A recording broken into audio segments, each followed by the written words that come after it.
দুজন প্রিয় মানুষ, একটা অনির্বাণ, একটা শ্রীলেখা। যে কোনো ছবি, যে কোনো কাজ যেটা মানুষ অনেকদিন ধরে খেটে খুঁটে করেছে সবার জন্য, সেটা সব ক্ষেত্রেই আমরা আশাই তো করবো না। কোনো ফেস্টিভ্যাল ভার্সন ইউটিউবে পেয়ে গেছিল, সেখান থেকে পাইরেট করে অনেকে দেখেছে। মানে এই ছবির জন্য আমি ভেনিস গেছিলাম 20 বছর বাদে। কোনো বাংলা ছবিকে আমি রেপ্রেজেন্ট করেছিলাম, রেড কার্পেট হেঁটেছিলাম, প্রিমিয়ার হয়েছিল ভেনিস ইন্টারন্যাশনাল ফিল্ম ফেস্টিভ্যালে, এবং ইন্ডিয়া থেকে সে বছর একটাই ছবি সিলেক্টেড হয়েছিল for Venice film festival, and that was initially once upon a time in Calcutta, which has become মায়া। মায়ানগরী নামটার মধ্যেই বেশ একটা স্বপ্ন। কলকাতা মনে হয়, হ্যাঁ, নামটার মধ্যে আছে। আমি ট্রেলারটা দেখেছি। দুজন প্রিয় মানুষ, একটা অনির্বাণ, একটা শ্রীলেখাদি আছে। শ্রীলেখাদি মনে হচ্ছে ভাটিয়ে দিয়েছে, আমি জানি না, পুরো ছবিটা আমি দেখতে চাই। আর অনির্বাণদা তো রিসেন্ট টাইমসে আমার নিজের কোয়াক্টার ছিল, আমি জানি কতটুকু ভালো, কীরকম ভালো একজন অভিনেতা। আর আদিত্যের সঙ্গে আমি কাজ করেছি, একটা অ্যাড করেছিলাম। যখন আমাকে পাঠিয়েছে এটা করেছে, আমি ডেফিনেটলি যাবো দেখতে। তো আমি এক্সাইটেড যে অন্যরকম একটা ছবি দেখা যাবে। হোপফুলি খুব ভালো হবে। Thank you. মায়ানগরী নামের মধ্যেই বেশ একটা মায়া, শহরের রবীন্দ্রনাথের ছবি দেওয়া খুব ইন্টারেস্টিং কিছু হবে আমার মনে হয়। আমি আদিত্যদার ছবির প্রথম নায়িকা। যাই হোক, আমার কি হয়, আদিত্যদার সব কাজ খুব দেখা হয়েছে সেটা নয়, কিন্তু আমি তো প্রশংসা শুনেছি। আর আদিত্যদার প্রথম ছবি এত সাড়া ফেলেছিল মানুষের মনে, এখনো সবাই এই ছবির কথা বলে। এক্সপেকটেশনটাও সেরকমই থাকে যে আদিত্যদা মানে নিশ্চয়ই একটু অন্যরকম কিছু পাবে। এই ছবিটা নিয়ে কতটা আশা? যে কোনো ছবি, যে কোনো কাজ যেটা মানুষ অনেকদিন ধরে খেটে খুঁটে করেছে সবার জন্য, সেটা সব ক্ষেত্রেই আমরা আশাই তো করবো না। পজিটিভটাই তো আগে ভাববো, তারপর তো কিছু।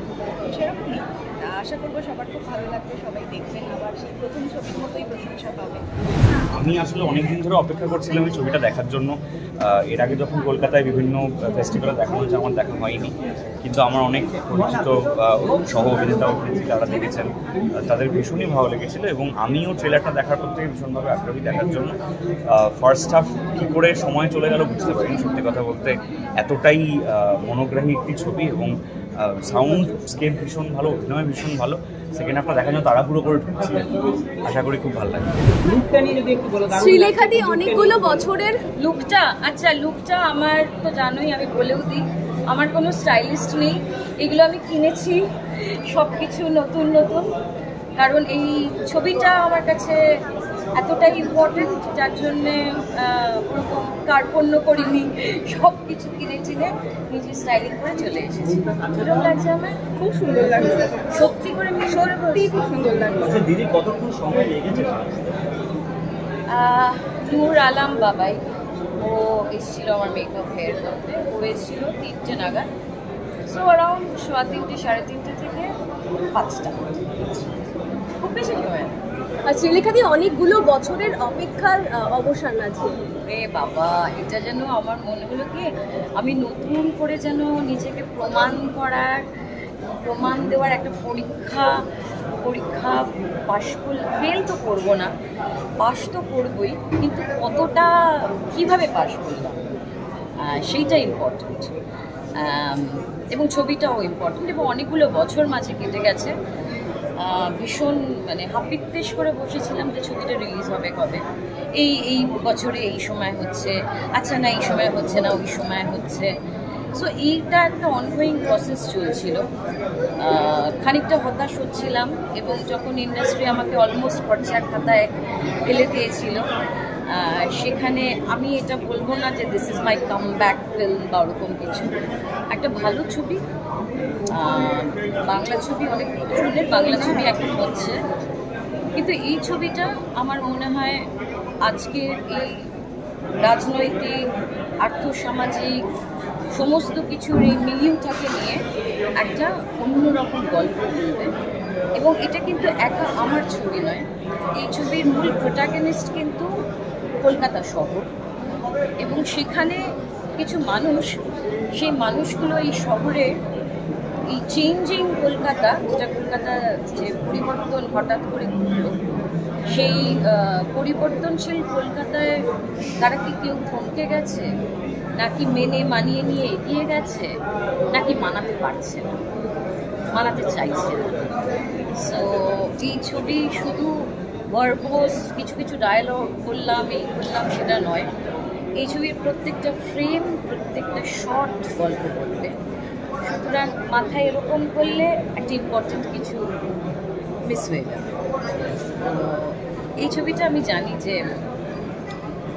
মানে যখন অনেক ধরনের ছবি তো হচ্ছে নিশ্চয়ই, কিন্তু যখন আমরা মানে এই ছবির জন্য আমি ভেনিস গেছিলাম, 20 বছর বাদে কোনো বাংলা ছবিকে আমি রেপ্রেজেন্ট করেছিলাম, রেড কার্পেট হেঁটেছিলাম, প্রিমিয়ার হয়েছিল ভেনিস ইন্টারন্যাশনাল ফিল্ম ফেস্টিভ্যালে, এবং ইন্ডিয়া থেকে সে বছর একটাই ছবি সিলেক্টেড হয়েছিল for Venice film festival, and that was initially once upon a time in Calcutta, which has become Mayanagar. So এটা একটা অন্য অভিজ্ঞতা।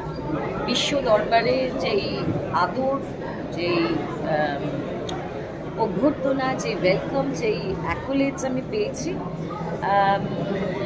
সেটা কিছুটা হয় এরকম ঘরকা মুরগি ডাল বরাবর। So it's okay. আমি খুবই একটা বিশ্বমানের একটা ছবি, বুঝলে, বাংলা ছবি যখন আমরা স্প্যানিশ ছবি দেখি, ফ্রেঞ্চ ছবি দেখি, বিভিন্ন ছবি ইন্টারন্যাশনাল ফোরামে দেখি, আমাদের যখন ভেনিসের ছবিটা দেখানো হলো, ওখানকার মানুষ বলছে যে ইন্ডিয়াতে এরকম ছবি হয়, আমরা তো ইন্ডিয়ান ফিল্ম মানে বলিউড জানি। So they were taken aback by the film, এবং তারাও পুরো মানে ছবিটাকে তারা বুঝেছে, ফিল করেছে, এবং কি বলবো আর কি বলবো। এটা তো আমাদের কাছে অনেকদিন ধরে অপেক্ষা করার মতো ছবি।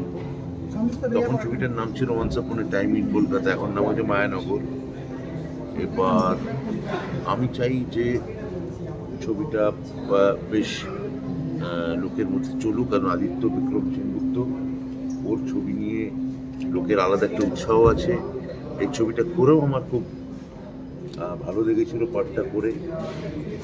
আমার মনে আছে যে কোভিডের আগে এর শুটিং হয়েছিল, এবং সেটা খুবই একটা অদ্ভুত এক্সপিরিয়েন্স। সে সরকারিনা হল, থিয়েটার হল, সেটা তলায় আন্ডারগ্রাউন্ডে শ্যুট হয়েছিল, এবং ছবিটি টিওপি, টার্কিশ টিওপি, এবং চেলান, পৃথিবী বিখ্যাত পরিচালক ডিরেক্টর চেলান, তার টিওপি, তার লাইট স্কিমিং, লাইট ব্যালেন্স কী করে করবো, এটি আমি খুব অবাক হচ্ছিলাম। এত সুন্দর শ্যুটটা হয়েছিল, এবং আদিত্যর ছবিতে একটা মানে ছবিটা এত সুন্দরভাবে করা, সেটা খুব আমাদের মানে আমার এই ছবিটা নিয়ে খুব আশাবাদী ছিলাম, এবং আদিত্যর এই ছবি আমি খুব নিশ্চিত যে এটা লোকের ভালো লাগবে। আমি এই ছবিটা এমনি মাঝখানে কি হয়েছিল কি, অনেক দিন ধরে অপেক্ষা করে করে কোনো লোক বোধহয় কোনো ফেস্টিভ্যাল ভার্সন ইউটিউবে পেয়ে গেছিল, সেখান থেকে পাইরেট করে অনেকে দেখেছে, তাদের থেকেও আমি প্রচুর ফিডব্যাক পেয়েছি। হ্যাঁ, বলে আমার কাছে এটা এই পার্টটা, এই সিনেমাটা, আদিত্য, গোটা ক্রু অ্যান্ড কাস্ট আমার কাছে খুব আনন্দদায়ক এক্সপিরিয়েন্স, এবং আমি মানে নির্দ্বিধায় বলতে পারি এই ছবি লোকের ভালো লাগে। বিনোদন জগতের সব খবরাখবর সবার আগে পেতে সাবস্ক্রাইব করুন বিনোদন চিত্র ইউটিউব চ্যানেল, আর পাশে থাকা বেল বাটনটি ক্লিক করতে ভুলবেন না।